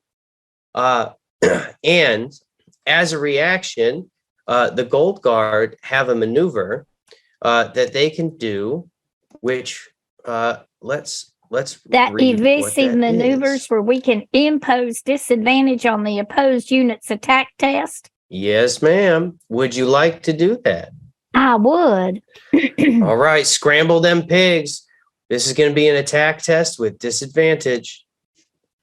Oh my God. Oh, and you're lucky too, because Jesus. that was a nat 20 with disadvantage will be a 13 plus 3 is 16, which will beat a 13 defense. Yep. Unfortunately, them pig riders take a few shots as they squirrel away, and they are reduced to 3. I'm going to You need do Daisy that May. for me. I did. Somebody reduce it. Thank you. I need Daisy May to roll a d20 and give me a DC 13 morale test. Well, is this going to be nat 1 number 5? Yes. My Oh. God. What? Oh my golly. Oh my golly. No way. No way. okay. That's All right. cursed. Hang on a second. Somebody tweet at Roll20 about this. This is fucking ridiculous. This is why I started using Foundry. Jesus You can't Christ. trust Roll20. My goodness. I'm so sorry to say you have failed your morale test. That will not be a critical failure. There's no critical failure consequence, but it is a failure, and you suffer an additional casualty from desertion. Go ahead and roll me a d6, Daisy May. or Trish, so that we can see if that ability recharges and can be used again. Roll to 4s. That's no, a 4. because it You has needed to be a 5 or a 6. So, Okay, doke. after a successful attack test, we're going to do a power test to see if it was devastating. My goodness, that is a 17 plus 2 is 19, which is going to beat that. An additional casualty. Our pig riders are on their last legs. their last little trotters. Spunky, Spunky, save me, save me. The next up will be the wounded human artillery, barely hanging on. I hate to say it, but they see them pigs getting turned into pincushions, and they want to make them into porcupines. They're going to make an attack test. That is an 8. They add +3 for 11, will not beat the 13. There it is. No. Spunky stands up on 2 little hooves and just at him. Terrified, they let loose without aiming, and the arrows fly helplessly around. The gold guard is safe for now. As we end the first round of combat, of battle, excuse me, and none of the removed or defeated enemies failed to come back. So we still got a full house, a full deck on both sides. We're going to start off, since we haven't lost any units, we don't have to count up any points. Nobody's won yet. We're kicking off again at the top. The Breeches Band. Or attack. Oh, God. Is that the same thing I rolled before? It's exactly the same thing I rolled before. What is going on, Roll 20? All right. Well, we attract the human peasants and fail, and that's it for the Hiskers Tink, band. tink, tink, For the tink, Breeches band. Yeah, God, that's incredible. At least you're rolling a 4. I mean, I'd be exactly thrilled the to same roll a thing. 4. Like Exactly. I rolled double Wow. 4s. There it is, right there. You can see it in chat, right here. Trippy Yeah. Dips Rangers. Show them My what God. you got. I mean, if you can take off those wounded folks, we might be able to just win outright. But damn. Party time. Firing at the wounded artillery. All right. God damn, that's a 3 That's and an a 8. 3 plus, what do you add? 5? 5. Will not beat a 10. Unfortunately, you have another attack test if you want to use it. Yep. I'm going to shoot at the artillery again because the peasants will take a while to get into the fight. That's a 16. Okay, that'll be 21. That does it. These archers are reduced to 0. The unit is broken, and they flee the battlefield. Congratulations. Don't ever let me catch y'all and around here that's again. right. We had some things that we put on these people. I think we put red pips on them the first time they got broken. Bam. Yeah, and then we put yellow pips on anyone who's been diminished because people can only be diminished once. Yes, that is also correct. Thank you for reminding me. I vaguely remember rules. some of the stuff that we did with this system. So chat says it's too bad you can't change out dice, and I was just thinking, God, I want to get up roll 20. I mean D&D Beyond and roll those dice for a change. You can't. Yeah, so you can't put anything in dice jail on Roll20. If you want to roll physical dice, I will let you. I'm not gonna accuse you of hiding the numbers, but I don't mind whether you want to or not. So that was Trippy Dips Rangers, right? Up next, we have the human. Yeah, well, that was one attack, right? Or no, that was 2 attacks. No, You're that right. was both attacks. You're right. I missed the first time. Yep. All good. So these reactivated or returned human peasants are going to do a full march. They're going to move forward, and then they're going to move in a little bit so that they can guard these human archers from another devastating pig attack. After them, we have the human peasants in front of the Breeches Band, who are going to desperately try one last time to deal any amount of damage. That is a 13 plus 2. That's a 15, beats 14. Take 1 casualty. Their power test is going to be 8 plus 2. 10 is not going to beat your 14. Not a devastating attack. Not surprising. As they bash a couple of heads in, and some of your your britches band has to address their wounds. They retreat into the formation. Up next, we have the Gold Guard. Okay, the Gold Guard player here has a question. Yes. So if I go after the human peasants and I get rid of them, they're gone for good and all. Yes, they've returned So that's once. a strong move. Yes. On the other hand, if I manage to prevail against the human peasants that are in front of the Britches band, does that make them diminished and there's a chance they'll lose more points? If you hit them with an attack successfully, they'll diminish. If they fail the morale test, they'll go down from 3 to 2. And if you have a successful power attack, because you're cavalry, you do 2 damage, you could wipe them out if everything goes perfect. Well, it certainly hasn't up till now. There's always a chance. All right, Brisket for the teammates, biscuit. holler at me. Tell Daisy May is looking a little confused. What do y'all think she ought to do? Go for the weak ones. All right, I'm doing it. I'm taking you at your word that it'll succeed, and I'm rolling 2 D20s and aiming at the human peasants. Sorry if that was really intense. Oh my God. No. How many? We are entering like natural statistical anomaly territory here. How many We've- natural ones is that? Okay, It's I'm gonna at go least count them six. up. 1, It's at least 6. 2, 3, Somebody out there don't like my thighs. 4, 5.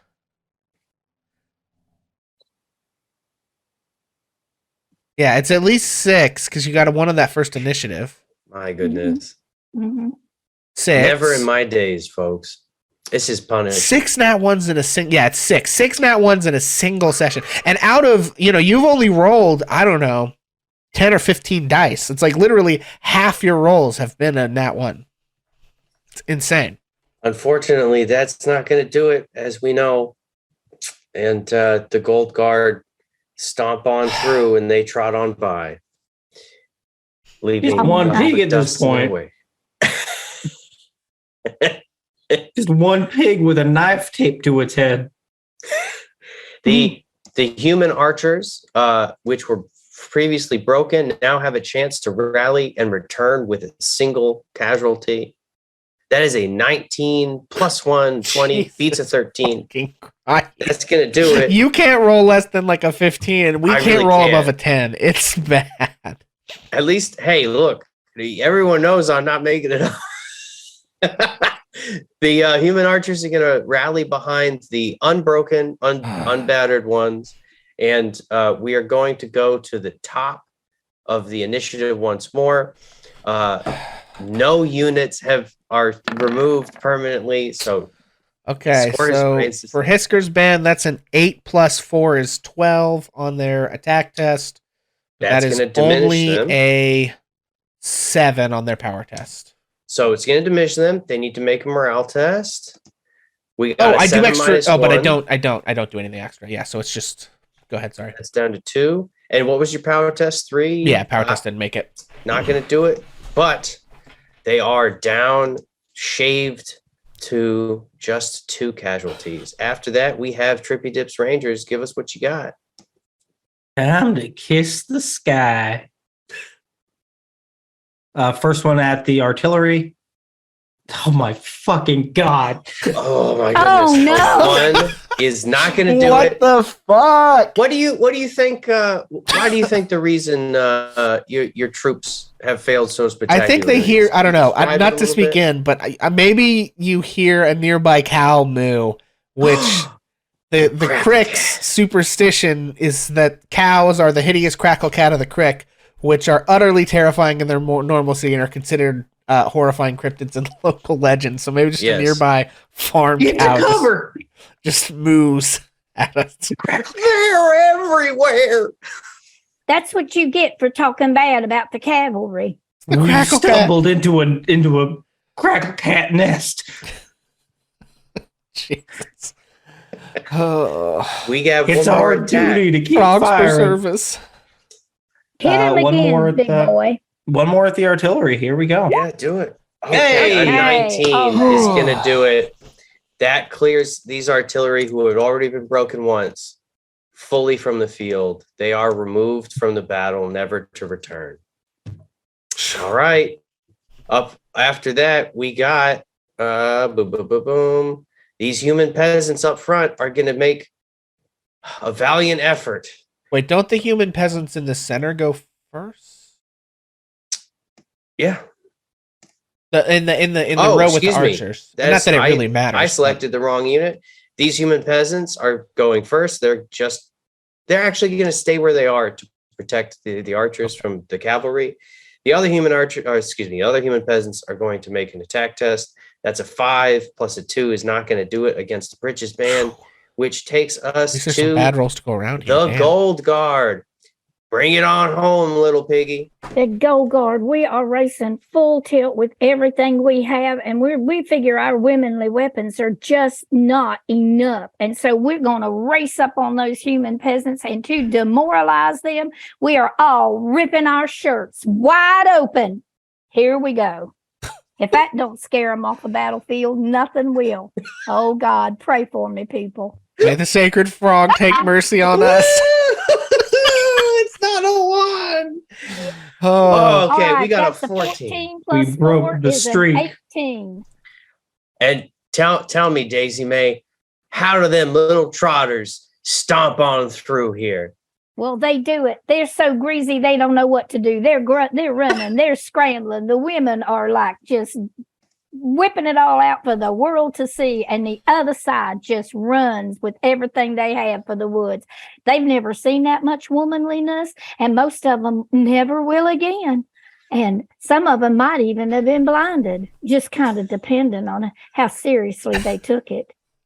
Just imagining like Trippy Dip is like fist fighting a cow in the field to like, stay away from me, you monster. And then he turns and he sees the last of the cavalry like in this final charge, and he's like, and I feel like it's the sacred frog. Yeah, I feel like it's happening in slow motion, and we hear that like the Rohan music from the Lord of the Rings, like da na na na na na, like the one where they're like charging across the field. The prophecy has been fulfilled.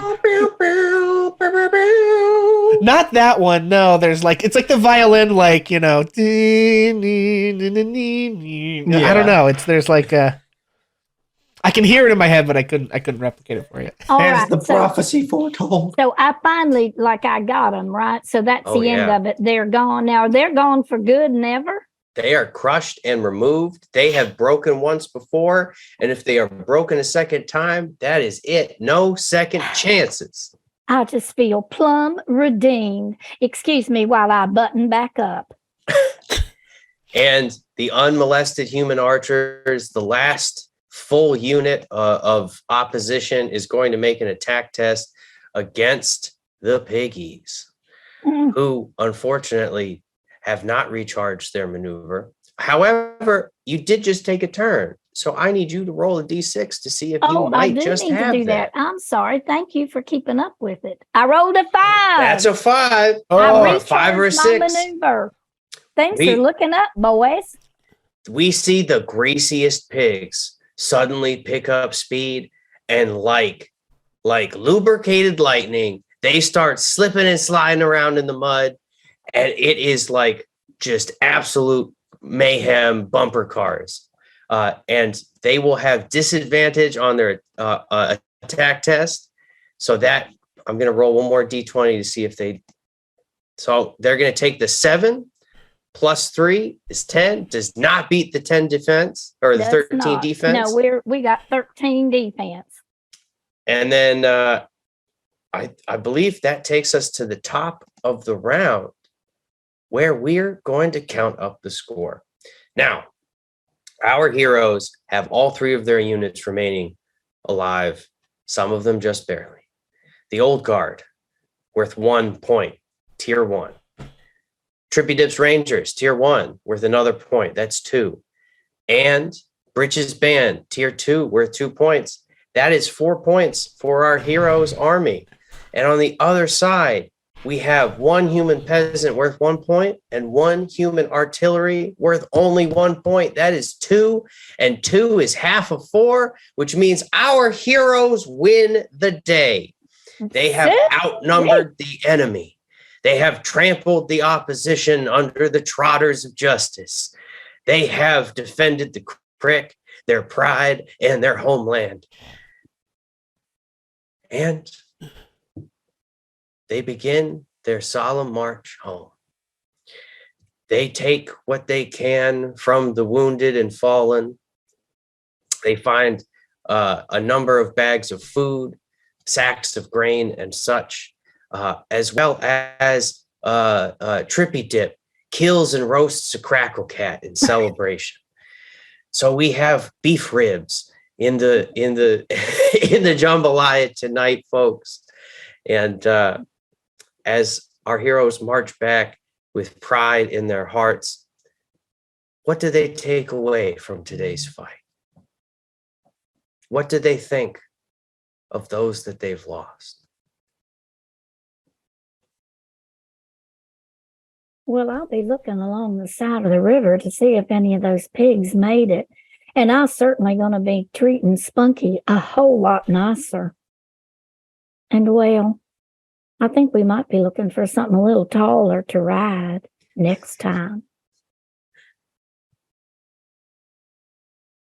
I think Trip Dip has learned a lesson in teamwork and the value of leadership. And because of that, he volunteers to be the raft for fording the river for all 6 of his remaining. Who they do have to all stand on top of each other in a tower as they ford across the river, standing on Trippy Dip's back. But he's learned to be part of the team. A valuable lesson. Shortly before drowning. He learned the lesson. As he goes down for the 3rd time.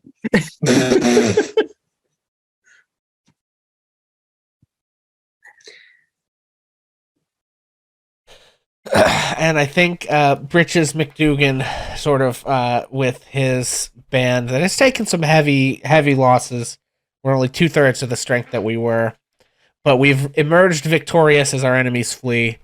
And as we return back down the road, he turns and says, "Brothers and sisters of the crick, the frogs have declared that we are deemed victorious. Your eyes did not stray from the mighty thighs of hot pants McThiles with legs for miles. But I remind you, brothers and sisters, that lo, the death that came for our brethren could come for us at any time. Nevertheless, in between breaths we are all dead, but in between deaths we are free."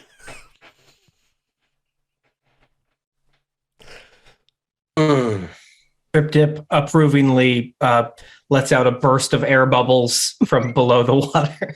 And from Britches McDougan's sack, one last little scrog pokes its head out and says, "Blah." And as the story ends, we find ourselves back in the present, in the Beast Wilds, under a sunless sky.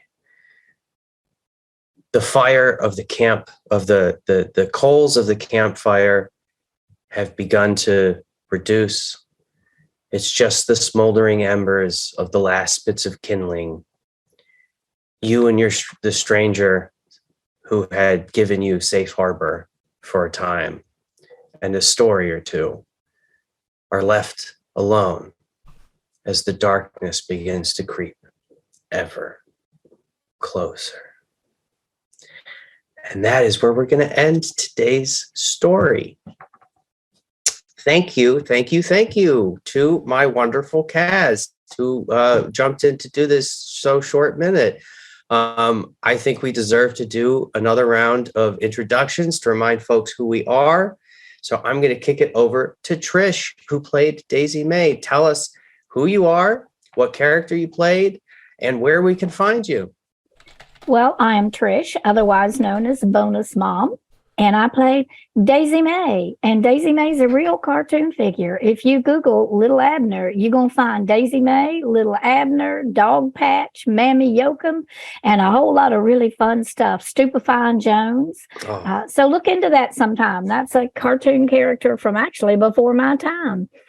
I am a TikTok chatter Monday through Friday at about 9:30 in the morning. I come in and run my mouth for a couple of 3 hours. Sometimes I play games on my channel, Bonus Mom 70 here on Twitch.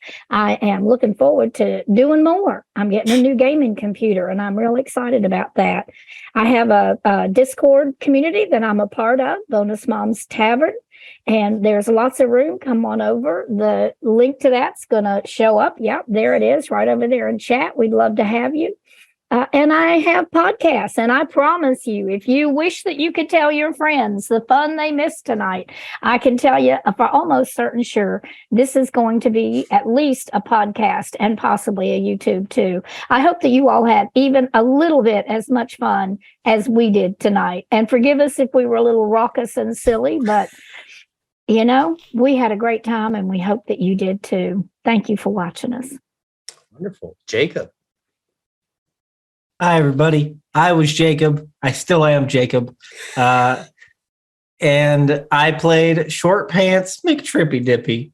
You can't find me anywhere. I'm just here. He's actually an AI VTuber, so he's not. I'm fully virtual. Yeah, it's so much fun being here. I was in the Siege of Castle Rand campaign, and that was a great time, and I'm really happy to be back. Yeah, go check out our Siege of Castle Rand on YouTube. And when Pixel has recovered his breath, he will introduce himself. Oh, hi there. It's me, Pixel. I didn't see you come in. Today, I played Bridges McDougan, who is a crick elf and a warrior and a poet and a druid, and he licks sacred frogs. And his companions were successful in whatever strange military campaign they were embarked on for whatever indiscernible reason they was embarked on it.